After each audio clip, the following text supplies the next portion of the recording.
Hey kindergarten, it's Mrs. Shabani. How are you guys doing today? I hope that you are happy and healthy and excited to learn a little bit more about our country. So we're on day 3 of our new listening and learning unit, which is all about the United States of America. And on Friday, we started learning about our very first president, George Washington. And our story today is kind of long, so I'm going to try and jump right into the story, but let me set you up for it real quick. So, um, before George Washington became the president, he was a leader in a war called the American Revolution. He fought for the American colonies. So before we were the United States of America, there were just 13 little colonies. And these 13 colonies wanted to become their own country. They wanted to become the United States of America, but they had a bossy leader.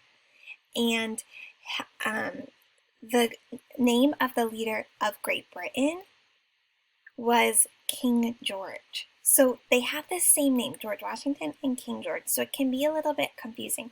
But this bossy leader from Great Britain, which is far away, that's where England is, and Wales and Scotland, King George was ruling over the colonies in the what's now the United States. And they wanted to get away from that bossy leader. So George Washington fought for our country to get away from them and to become their own country. So today we're going to read about George Washington and his really good friend named Henry Knox.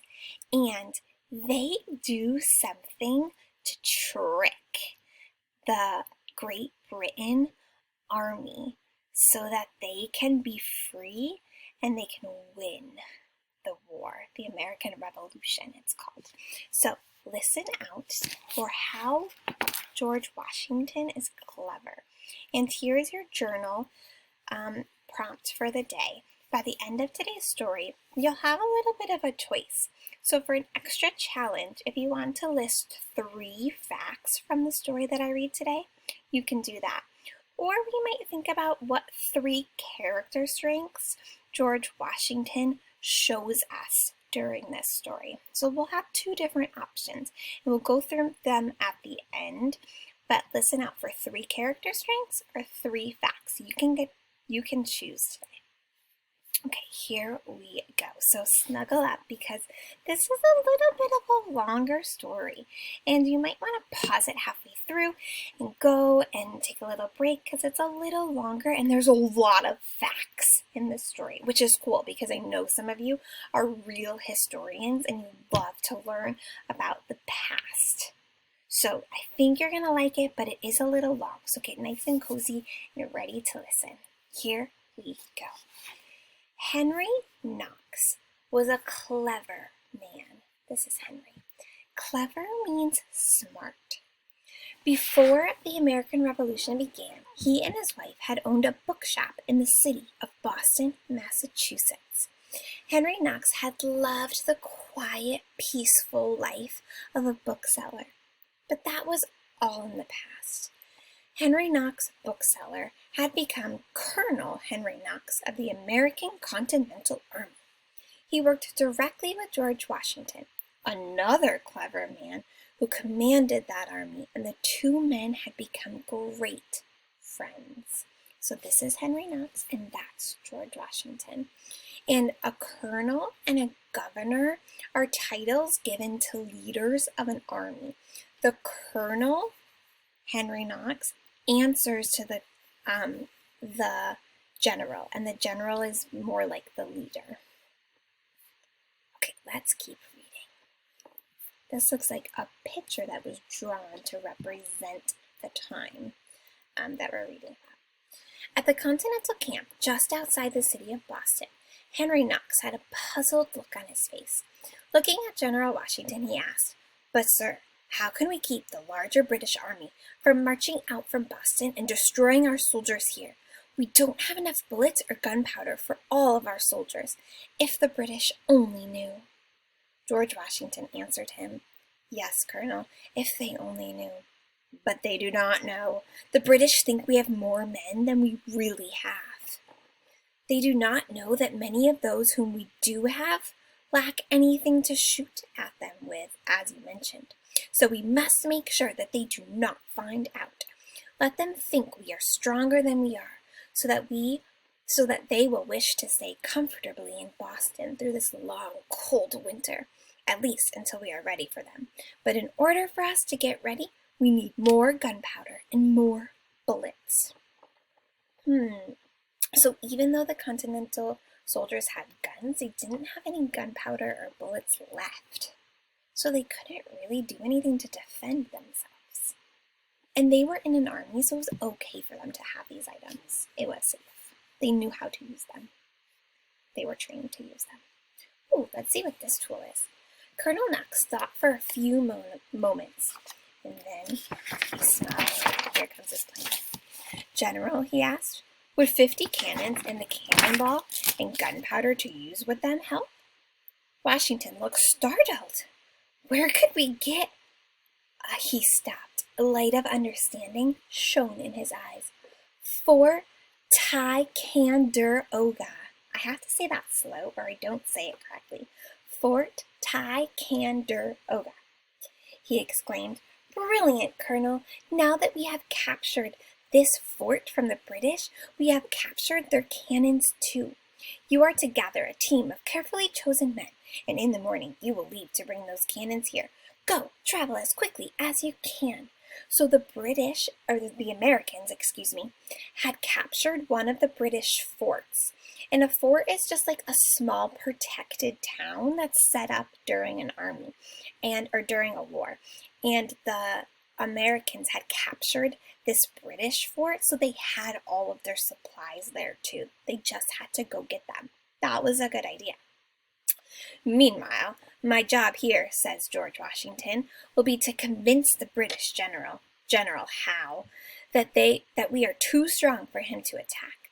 Washington knew his small army could not win against General Howe's larger army, so he had to find a clever way to convince General Howe that Washington's army was much larger than it really was. So how's he going to do that? That sounds difficult. Let's keep reading. I will order our men to build high mounds or huge piles of dirt in front of our camp. General Howe will not be able to see past the dirt. Then I will march our men up and down at either end. He will not know we are moving the same men from place to place. Instead, he will think we have more soldiers than we really do. By putting up the dirt mounds, we will also appear to be settling in for a long time. So here's where they're going to stay, and they're not going to be able to see them from behind there. Let's see what happens. General Howe will think those colonial soldiers are expecting to keep us trapped here in Boston. They are certainly sure of themselves. He may think that it would be better to leave Boston on board his ships rather than stay. If we can force the British to leave, we will be in charge of the harbor again.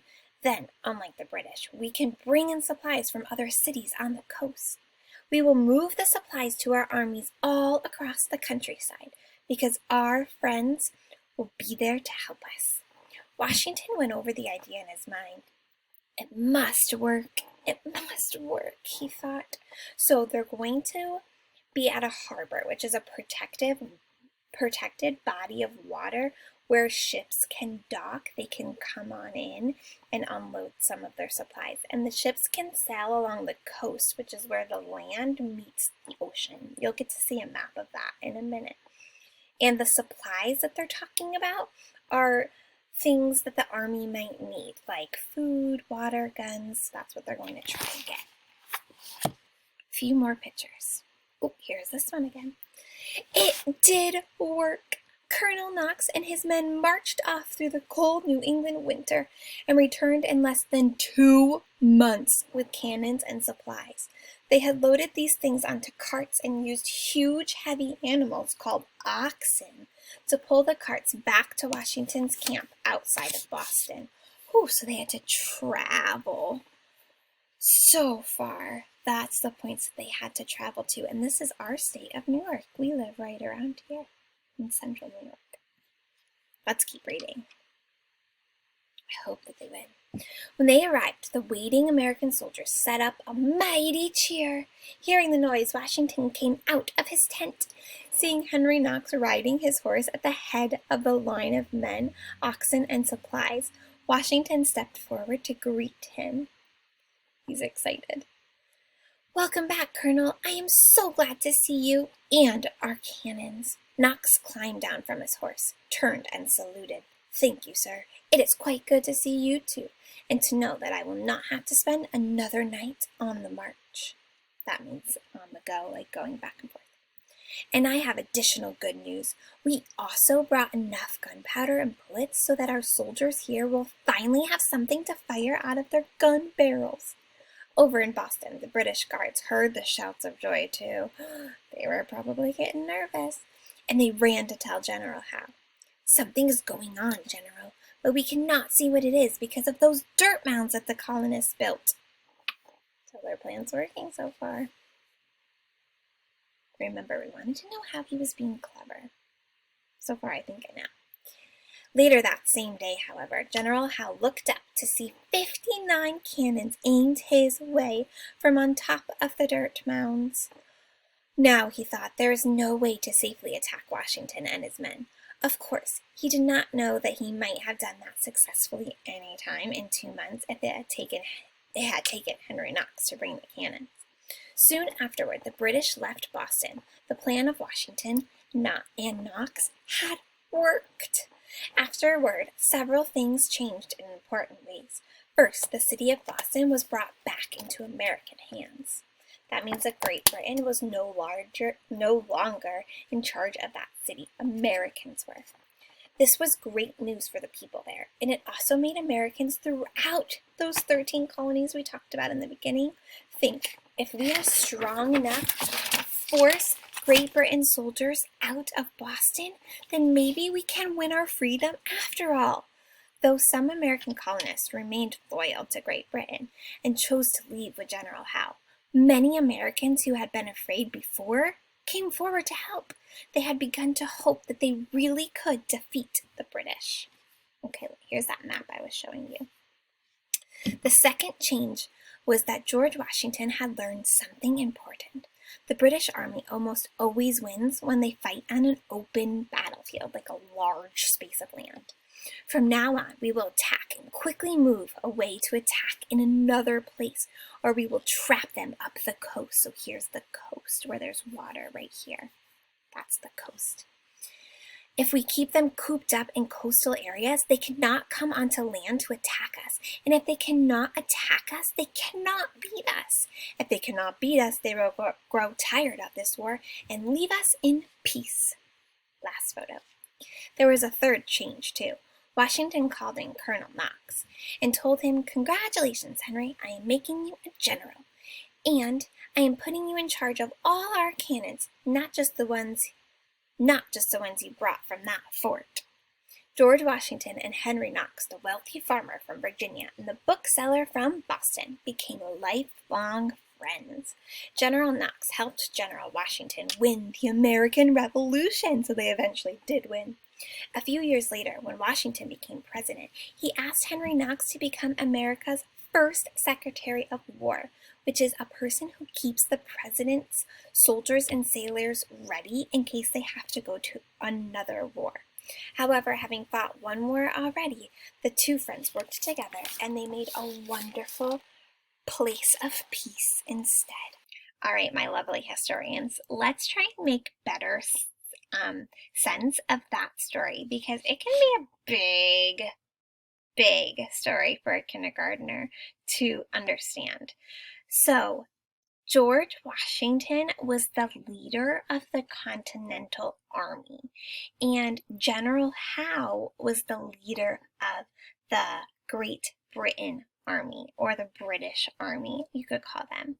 And General Howe's army was a lot larger.